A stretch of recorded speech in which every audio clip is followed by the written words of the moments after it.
Hey you guys, welcome back to my channel. If you are new here, welcome. I am Ashley. I'm a homeschooling mom with 8 kiddos. I am embracing this kind of gloomy winter weather. So we put up Christmas decorations, not outside, inside, this past weekend, and I'm just kind of trying to gather all my thoughts for Christmas and holidays and all of that. And so I wanted to, because I've been thinking about this and kind of making my, I say small list, but there's actually kind of quite a bit for my 2024 goals. I don't really like to call them resolutions. I don't know why, because I figure that goals are just something that you are continuously working on, you are continuously trying to improve. You might not get 100% at what you want to be or what you want to achieve by the end of the year, and so you just keep going. So a lot of these that I'm going to mention, I don't want to say a lot, maybe a couple, are ones that I maybe mentioned in my last goals video, but I am continuing on, and so I wanted to include that because it is a continuation. I am a constant work in progress. It's not just like a resolution for the year and then you're done and then that's it. You continuously keep going, improving yourself, improving the situation that you're trying to work on, improving whatever it is that you're trying to do or accomplish. You might not accomplish, but you are better than you were at point A, which was at the beginning of the year. That's kind of the goal, right? So I have 1, 2, 3, 4, 5, 6, 7. So I have 7 things that I have really thought about wanting to work on and wanting to focus on for 2024. Number 1, and I guess you could actually, as a side note, you could separate this into various categories. And in a way, I kind of subconsciously do that. But it is not something that I am like, okay, in this category, I'm doing this, and then this category, I'm doing this. Not necessarily. I have done that before in the past, but I think this is just an all around, just things that I know that I want to work on and improve on and just better myself at. Purging my house. I do not keep a lot of things. Let's just say that to begin with. Now, I keep all my kids' stuff, drawings, artwork, letters, any of that I keep. Sentimental stuff like that, I keep. I do not keep things just because I might need them in the future. I do not keep things because it's sentimental as an item of something that I just got. Now, if it's like a family heirloom or something like that, or something my kids made, of course I'm keeping that. But I don't keep things just to keep them because, a year from now I might need that. No. My purging, and a lot of this kind of has to do with the fact that as far as having more kids, my last health scare was I can't do that anymore. And so I think a lot of that is really just clearing stuff out. Now, obviously, our youngest is 3 months, and so there's a lot of stuff we're still using and all of that. But as it relates to going through things that I know as my youngest gets older that we're not going to need, if it's not sentimental, it's gone. Now, I will say I have kept a baby swing of my oldest, who's 14. I have kept a baby swing that he used to swing in. And now we have used it with subsequent kids, but this year was the year that I was like, we need to get rid of this. Now, instead of just tossing the whole thing, I'm gonna keep the fabric, or keep the seat part, just the fabric part, and then throw away the rest, like the base. That's something that's I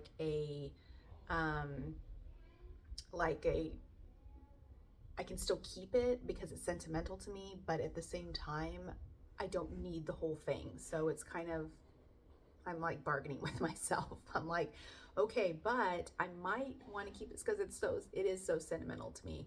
It was something that he just used all through infancy. And so it's kind of a big deal to me. So but things like that. And really like going through, and a lot of times I have to do this when my kids are not present, because if I do it when especially my oldest ones are here, it's like, no, I need that. I need to keep that. No, we don't need that anymore.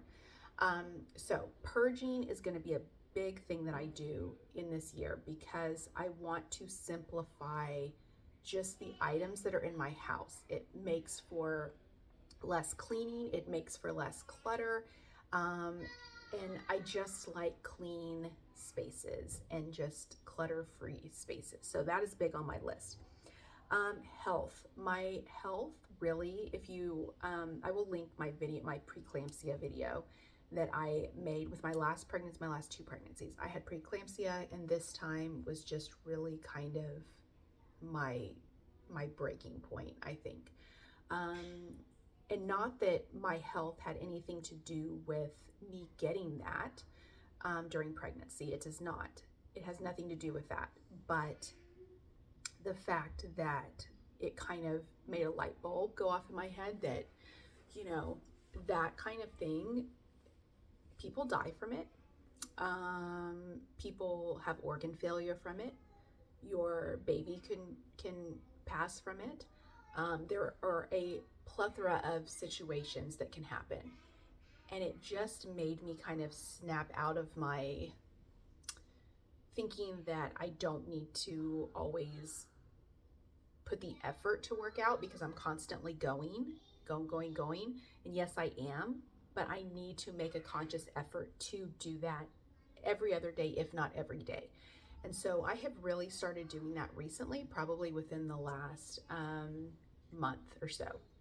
My cholesterol was elevated a little bit. I want to get that under control. The kind of lasting effects that preeclampsia can have on your body and on your heart really kind of scared me a little bit. And so I want to make sure that I am walking, that I am exercising. I want to really start to do like weights as best I can at home. I'm not joining a gym. I'm not doing a whole like membership thing. I am simply doing things like YouTube, at-home workouts, my own thing. That's it. I have primarily stopped drinking soda. Dr. Pepper used to be my thing, like once a day at least. And so I used to drink it like once a day. I really only drink it at like a birthday party or special occasion. I am pretty much water, and I drink almond milk also, and I drink regular milk, but just not really soda. And so for our healthy eating, I have been kind of working on that for probably a year. We don't buy like junk.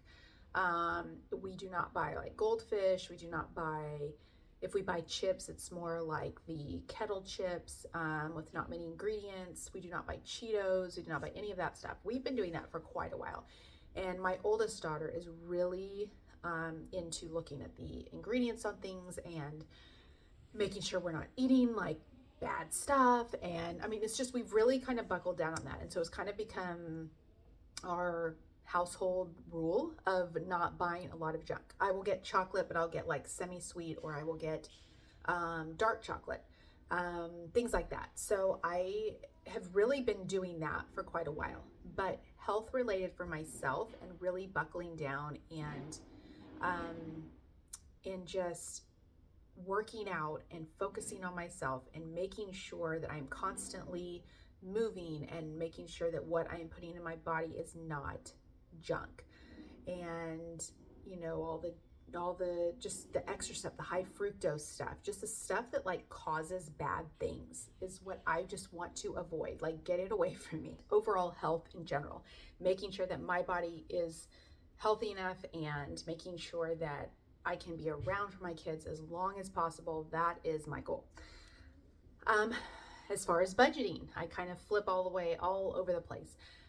Travel budgeting. So we did not get to go anywhere this past year, this 2023, because of just pregnancy and then health related stuff and whatnot. And so I am like really excited for next year. I have a number of things planned that I'm kind of trying to work out all the details of.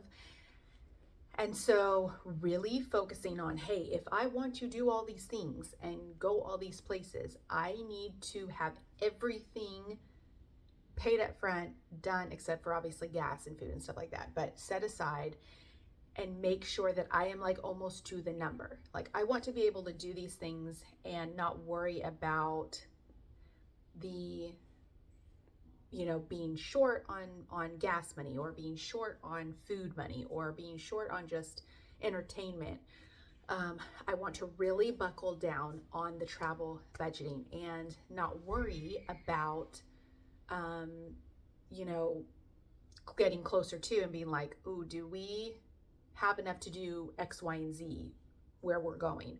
Or do we have to scale back a little bit? I really want to prepare, like 100% prepare. And now is the time to do that, because summer will be here in like 2 seconds because Christmas got here in like 2 seconds. And so I want to be very well prepared for that. So that is high on my list. Along with that is the intentional spending. I've really gotten better with that, as far as saying, okay, is this something that I have? Do I have this? Do I need this? Do I have something like this at home that I can use instead? I have really started to focus on that, and it has really become like a staple in my mind, when I'm trying to buy something, or I want to buy something and I stop and think, do I need this? Is this something that I can put off maybe for a little bit? Is this too big of a purchase? Is this something that I can, use, like I said, use something that I have at home instead of buying something like this? There are so many times that I buy things because I think I don't have them, and then I have them and I find them. It's crazy. So, and that kind of goes along with simplifying your life, simplifying your stuff, simplifying the stuff that you have in your house, so that you know what you have in your house and you don't double buy things. So intentional spending. College prep, and I say that loosely. College prep for my oldest, because I want to make sure, and I've said this in so many videos, I will link, I don't know what video I will link, one of the videos where I talk about the college thing and preparing him for college and all of that stuff. But really making sure that I start now, because he is a freshman, my oldest is a freshman, and writing down all the course stuff. If he wants to play sports in college, some places require you to have, all the courses written down. And I just need to make sure everything is set from the very beginning, and that I have everything organized from the very beginning.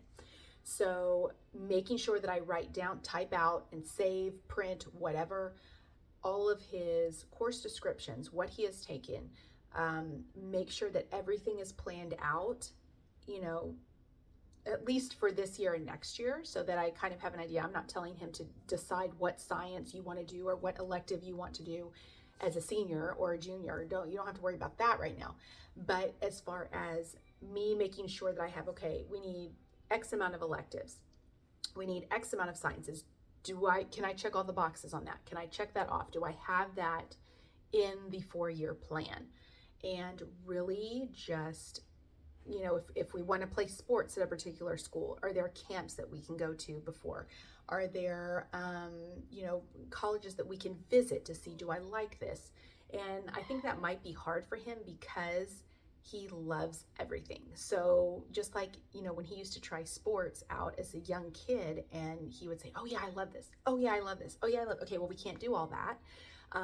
Same goes for colleges. Oh yeah, I really like this place. Oh yeah, I really like, okay, well, you can't go to 3 colleges, so you're going to have to decide, that kind of thing. So, really just kind of buckling down and making sure that I am prepared from the very beginning is important to me. Family meetings. So this is actually something that kind of came about just like randomly when we were doing, my oldest two, I was doing school and they were just both sitting with me, and we started talking about something. I don't even remember what it was. And I decided, you know what, instead of sitting here, because I'm going to talk about whatever the subject was, I'm going to talk about that now because y'all are both sitting here and y'all both need to hear this. But what if we did a family meeting. I'm not talking about weekly, maybe like every couple weeks or depending on, you know, the itinerary, and really sit down and whatever it is that I feel like gets away from me that I want to talk to them about, whether it's just the older two kids, whether it's all the kids, whether it's, you know, the middle kids, whoever, that everybody can listen to what I have to say in a specified time. So I think that's the problem, is that a lot of times time just gets away from me and I don't have, there's, you know, discussions I want to have and things I want to talk to them about, but I can't because I forget about it, or like I said, time just gets away from me and it's just a matter of finding the time. And so doing a family meeting and maybe having one time be, you know, life skills, which I do want to really, I guess, pinpoint with my older two this year specifically, but I definitely want to go over a lot of those things with all my kids. And so there are discussions I want to have, just random life issues or life discussions that I want to have with them, to where if we sit down and I actually have an itinerary, then it's going to happen.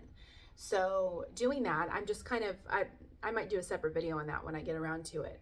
But I think it's really important to, if you are as busy as we are, and to have discussions, you might have to put that in your calendar, or else sometimes it just won't happen.